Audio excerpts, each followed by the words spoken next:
En La Nación y en el placer de reencontrarlos. Primer gran título, primero de los tres ejes de la Argentina de estas horas, el acuerdo con el Fondo Monetario Internacional. Sin dudas, un acuerdo político para un préstamo político. Acá casi no hubo economía, hubo política. Trump, Macri, luego apareció un salvataje de la comunidad financiera internacional a un gobierno extremadamente debilitado, al borde y al límite de situaciones aún más complejas, con problemas enormes en términos políticos y con una dinámica social en la Argentina muy perturbadora, con desequilibrios macroeconómicos muy fuertes. El acuerdo es mucho más benévolo de lo que los más optimistas imaginaban. La reducción del déficit fiscal es mucho más escalonado de lo que se pensaba. La Argentina no va camino a reformas estructurales en principio, aparentemente, según lo que ha trascendido. Veremos la letra chica, esa de la cual todo el mundo está pidiendo observarla, incluso puertas adentro en el frente de todos. Y es cierto que hay un silencio que aturde de Cristina Fernández de Kirchner respecto a la cuestión, no menor, porque mientras tanto eso sucede, aparecen cercanos, como Alicia Castro, a cuestionar fuertemente el acuerdo con el Fondo Monetario Internacional. Alicia Castro, ex embajadora, dijo, entre otras cuestiones, en las últimas horas, que está pactado un tarifazo energético que va a contraer a la Argentina más deuda para pagar la deuda y que eso en ningún caso es sano. Claudio Lozano fue más polémico, tiene un cargo, es director del Banco Nación. Dijo, estoy en contra del acuerdo porque es un default diferido. Pero cuidado que lo que dice Claudio Lozano no es lo que sostiene solo Claudio Lozano, sostienen muchos otros, incluso ortodoxos, cuando ven que acá hay un patear para adelante los pagos hasta casi 2026, despejar el escenario financiero, pero cargar fuertemente pagos para el próximo gobierno. Y en particular para el periodo 2026-2029, donde se van a juntar con los pagos que hay que hacerle a los bonistas, a los cuales el tándem Alberto Fernández, Martín Guzmán, le reestructuraron la deuda en septiembre del 2020 con un éxito muy limitado. Porque finalmente Argentina, todo este tiempo, desde aquel entonces, durante los últimos 16 meses, no pudo acceder al crédito internacional. El riesgo país seguía por las nubes. De hecho, hoy está bajando, está casi en la línea de los 1.700 puntos básicos, pero había estado por encima de los 1.900. Y en cualquiera de los casos, los países que acceden al crédito financiero internacional, las empresas de esos países que van y acuden al exterior para financiarse en dólares y ser competitivas en un contexto de competencia leal con empresas de otros países para vender sus productos, tienen un riesgo país de entre 200 y 400 puntos básicos. Argentina está en niveles estrafalarios. Y eso parecería ser que sustancialmente no va a ser modificado. Hay un rebote en los bonos, hay un rebote en las acciones, en dólares. Pero la verdad es que esa condición que es necesaria, aunque no suficiente para la Argentina, requiere de un montón de otras cosas que todo el mundo duda, adentro y afuera del gobierno, si el gobierno está en condiciones de hacer y si hay contexto político para sostenerlas y si hay ideas económicas para llevarlas a la práctica e implementarlas. Entonces, por eso digo que estamos frente a un acuerdo político para desanudar un préstamo que fue político y de salvataje en medio de la corrida cambiaria a mediados del 2018 en la gestión Macri. La Argentina ha reestructurado muchas veces la deuda con el fondo, pero ha incumplido todos los acuerdos que firmó, los más de 20. ¿Será la excepción? No lo sabemos. La percepción es que como es un incumplidor serial, la Argentina volverá a incumplir. Ya todo el mundo habla de los waivers futuros, es decir, de los perdones de no pagar en el mediano plazo. De que el próximo gobierno tendrá un nuevo argumento, como este, como el anterior, como el otro, de decir esta deuda es impagable y hay que reestructurarla. Porque se van acumulando, insisto, vencimientos a partir del 2026 de manera muy importante. Bueno, lo concreto es que más allá de todo eso, ahora apareció un director del Fondo Monetario Internacional un poco más duro, Ilan Goldfang, que habla así de que efectivamente la región, América Latina, no ya la Argentina, en un contexto donde subiría la tasa de interés en los Estados Unidos, eso es lo que se ha dicho, por lo tanto se va a encarecer el costo del dinero en el mundo, ya que no pudimos aprovechar ese costo barato que tuvimos en algún momento, pero además lo que va a pasar probablemente es que el dólar se revalorice, por lo tanto nuestra economía podría ser menos competitiva si es que en la Argentina no se gana en competitividad con elementos aleatorios a una mera devaluación. El propio Ilan Goldfand, ex titular por otra parte del Banco Central de Brasil y flamante director para el hemisferio occidental dentro del Fondo Monetario Internacional, lo que dijo es, miren, hay que focalizarse en la inflación, hay que focalizarse en el nivel de deuda y hay que focalizarse en los riesgos sociales, pero las reformas hay que hacerlas. No podemos seguir mirando para otro lado.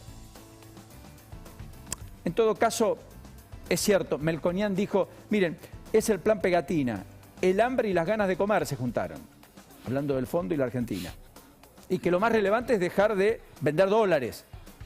A propósito, hoy el vicepresidente del Banco Central, o uno de los vicepresidentes, dijo que es probable que el acuerdo beneficie un marco de flexibilidad para el cepo cambiario al que están sometidas las empresas. Ya no los particulares, no vos, yo, cualquiera que quiera comprar dólares, sino las empresas a las cuales les estaba haciendo una tarea titánica conseguir dólares. Y por lo cual, ¿qué hacían? ¿O qué ocurría? Faltaban productos, escaseaban artículos, no solo bienes finales, sino incluso a las empresas les costaba producir en la Argentina porque hay bienes intermedios o insumos que no estaban llegando desde el exterior porque el central no autorizaba los dólares para poder comprar a esas empresas y en consecuencia los ponía fuera de competencia, fuera de carrera. Porque la tensión cambiaria en algún momento fue límite, con un dólar que incluso en el mercado paralelo había estado arriba de los 220 pesos.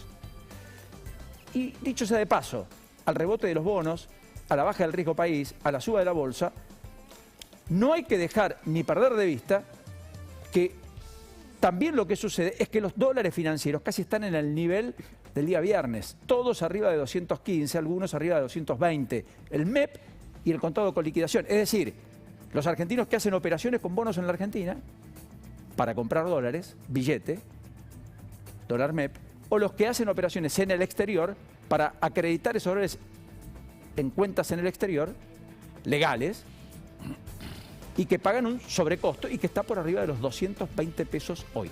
Es un dólar de referencia, más allá de que el oficial va a terminar arriba de 110, generando en este enero que hoy dejamos atrás la principal devaluación del dólar mayorista de los últimos 10 meses.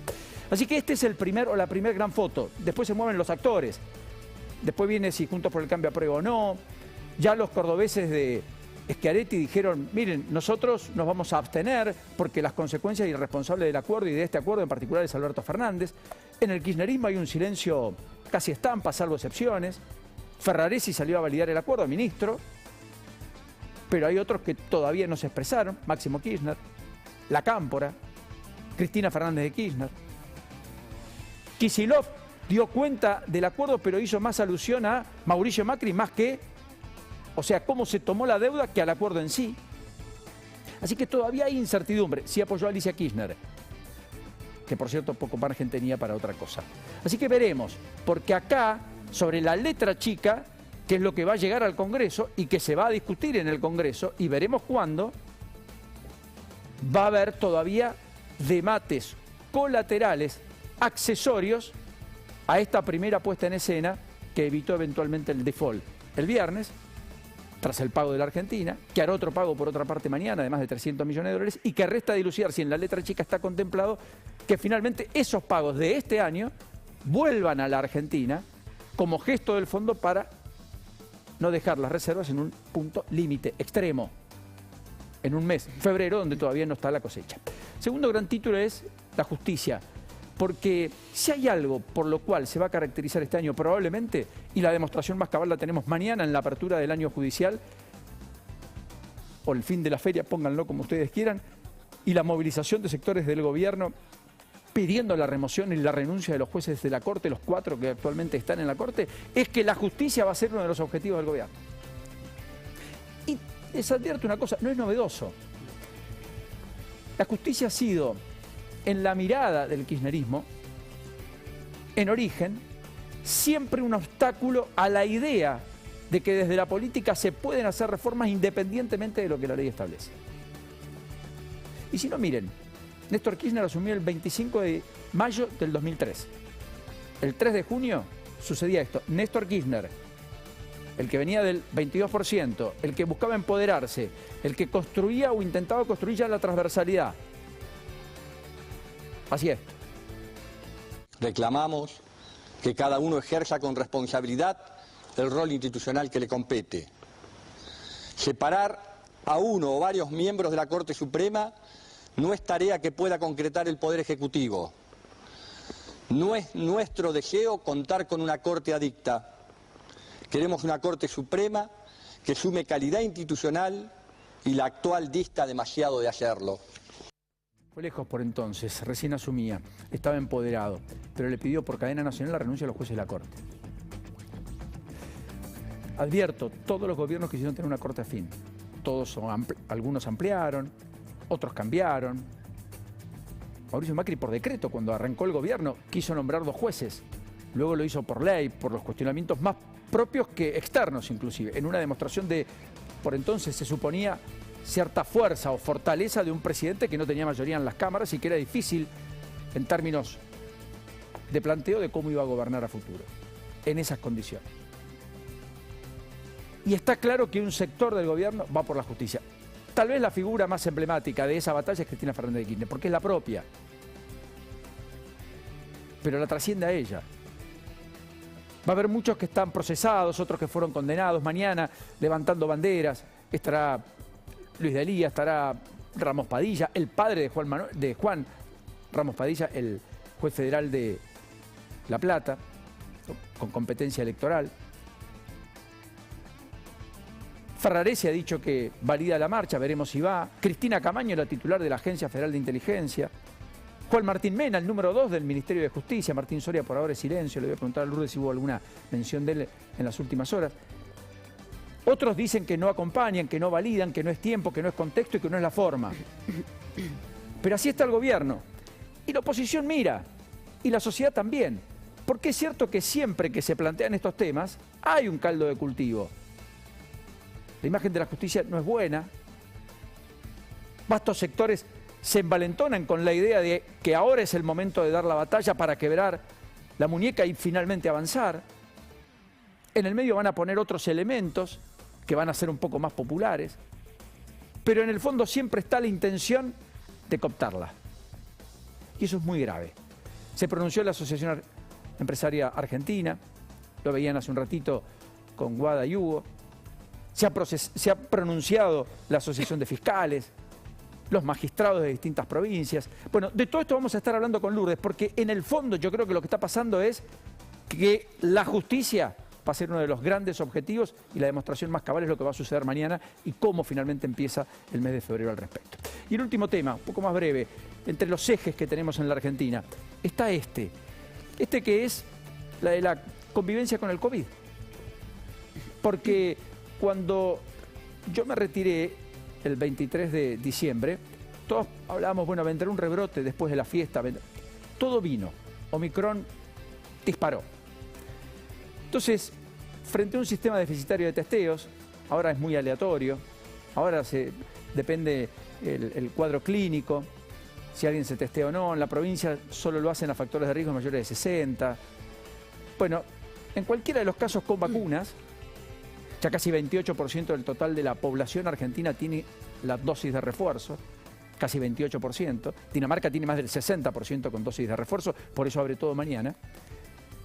Se está discutiendo si, bueno, finalmente hay que convivir y para convivir hay que, sí, hacer algunas cosas para cuidarnos, en particular puertas adentro, pero que no hay mucho más que hacer, porque ya contamos con el elemento que finalmente reduce el riesgo de saturación del sistema. Y yo cuando me fui el 23 de diciembre había 600 pacientes en unidades de terapia intensiva. Ahora hay casi 3.000, poco más de 2.900. En enero creció más del 185% la gente que está con COVID en unidades de terapia intensiva. No está claro cuántos de todos ellos tienen una vacuna, ninguna vacuna, 2 vacunas. No se es claro. Debería haber más información. Pero todo hace pensar que los más vulnerados, y lo voy a hablar con Carlos, son los que no tienen ninguna dosis o tienen una dosis o no tienen el esquema con refuerzo, que sería clave, según nos demuestra Europa, en el combate contra Omicron.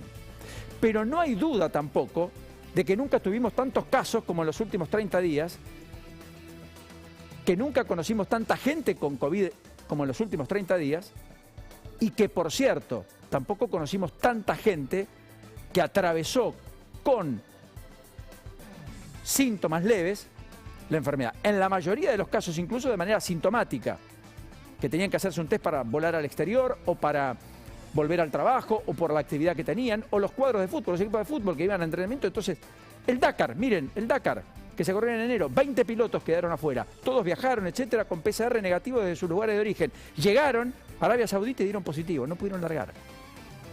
Entonces el mundo está viendo si hay saturación o no. Y ahí el tema es si se postergan o no operaciones, si hay tratamientos que no se pueden hacer. De eso vamos a hablar con Carlitos Regazzoni, porque definitivamente, según la Organización Mundial de la Salud, entre marzo y abril la pandemia mejorará. Algunos dicen daremos vuelta a la página, pero lo que tenemos por delante nosotros es el invierno, es el frío. ¿Fue este el último gran pico? Ya hay una especie de variante adicional, hija del Omicron, aún más contagiosa, dicen que ya está en más de 40 países y que esa también podría generar algún grado de perturbación adicional a Omicron. ¿Será de ese modo? ¿Estamos frente a eso? En la Argentina el pase sanitario va a regir mucho más tiempo. Por ahora el gobierno se niega a decretar la obligatoriedad de la vacuna, pero muchos lo plantean. ¿Habrá pase sanitario para que los chicos estén en las escuelas a partir del 2 de marzo, como quiere Kreplak? ¿Eso está bien? ¿Es razonable? ¿Es una medida validada o validable para que estén en las universidades, inclusive cuando algo no es obligatorio, obligar a que la gente, si no hace eso, no pueda estudiar por caso? Bueno, de todo esto vamos a estar hablando también, porque al fin y al cabo la pandemia todavía no quedó atrás. Estamos conviviendo mejor, lo estamos haciendo desde un mejor lugar, tenemos el antídoto, sabemos más, pero es cierto, no pasó y hay muchos que se debaten entre la vida y la muerte. Y hubo más de 120.000 muertos en la Argentina por la pandemia. Lourdes, bienvenida, buenas tardes. ¿Cómo estás, Qué placer Paulino? reencontrarte. Igualmente, espero que hayas descansado. Este año vamos a tener movidito, me parece, ¿no? Y bueno, empieza mañana, casi te diría,